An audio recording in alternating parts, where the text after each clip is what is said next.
Welcome everybody. Today we're going to be talking about strategies for managing your money. Let's dive right in.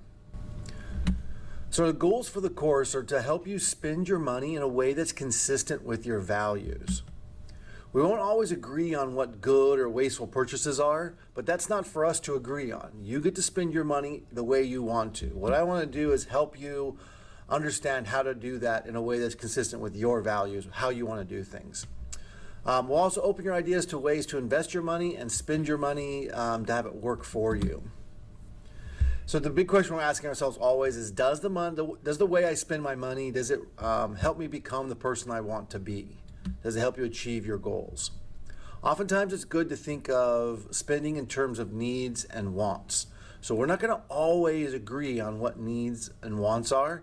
So for example, I might feel like I can get away with some basic clothing, and that's my need. But someone else might say, oh no, I need to have fancier clothing, more expensive clothing. That for me is a need. So we can agree and disagree on what exactly needs and wants are. And again, that's okay. We're not here to judge each other.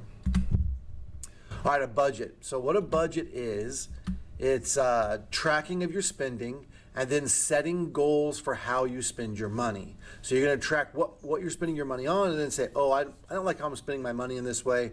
I'm gonna set a goal to reduce this and to increase this, okay? And the goal here is to keep track of every penny every month. So all your money needs to be, you need to know where it's all going, okay? Once you know what you're spending, then you can start deciding whether or not that's the way you want to spend your money. So the first step is always to get a handle on where your money is going, every penny, every month.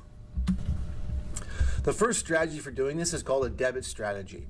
So in this strategy, you would never use cash or credit cards. You would only use your debit card or paper checks.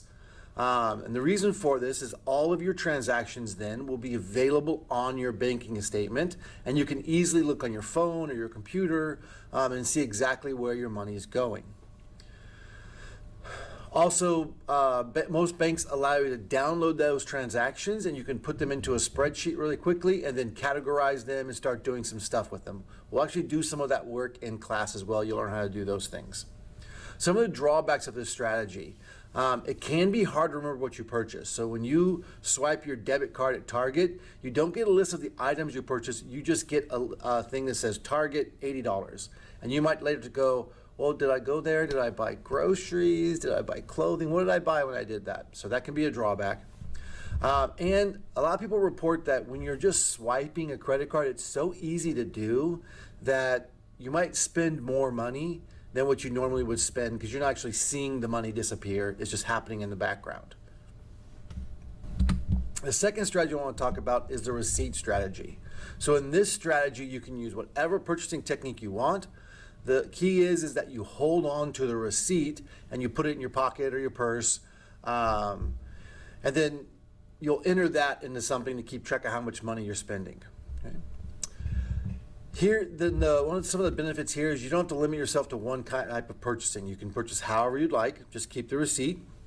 And then keeping the receipt also makes it really clear what you purchased. So you can look at the receipt and actually see, oh, this is groceries I bought, or this is clothing I bought, or whatever it is.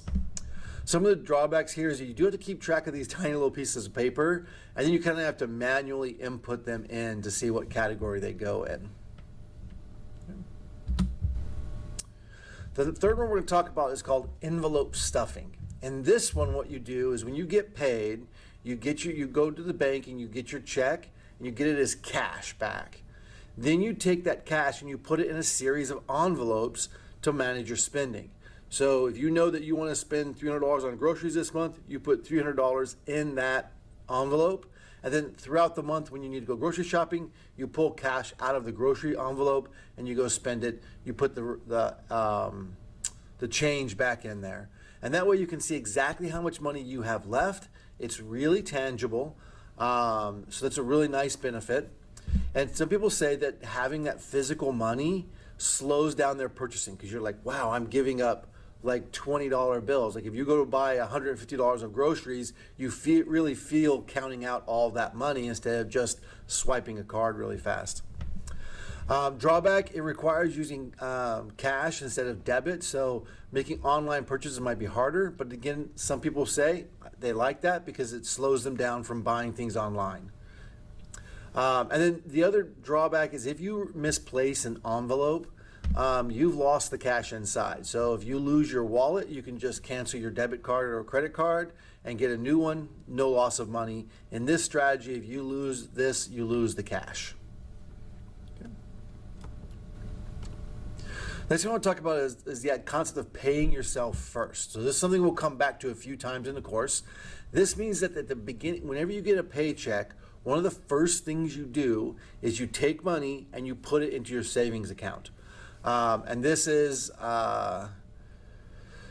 allows you to actually start building a savings. Sometimes people are like, well, I'm just going to save any money I have left over. We kind of did this in our hands-on baking activity. Whatever money you had left over, a lot of people put it into their savings account. But what people usually find is when they wait till the end of the month to put into the savings, they don't have anything left because they've spent it. If instead you put money in right away to your savings account, you won't spend that. You're more likely to not spend that money, and then you'll spend less money in all your other categories so that you don't run out of money.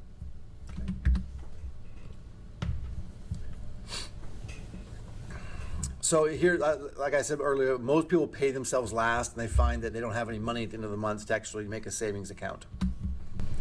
All right, emergency savings account. This is a really important account that a lot of people overlook. What we're looking here, we're looking to build up 3 to 6 months of living expenses.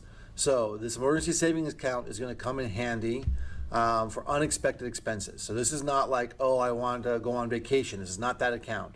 This account is for something unexpected happens to you, like a car accident, injury or illnesses, loss of a job, pandemic, broken phone, the kind of things that you don't see coming. If you own a house, it would be damage to the house that you have to get repaired right away that you can't wait on. So 3 to 6 months of living expenses, that's a lot of money. That's multiple thousands of dollars. So to be able to get there, you've got to be putting some money away each month to get this account built up. All right, that's it for today, my friends. Great job. Hang in there. Have a wonderful day.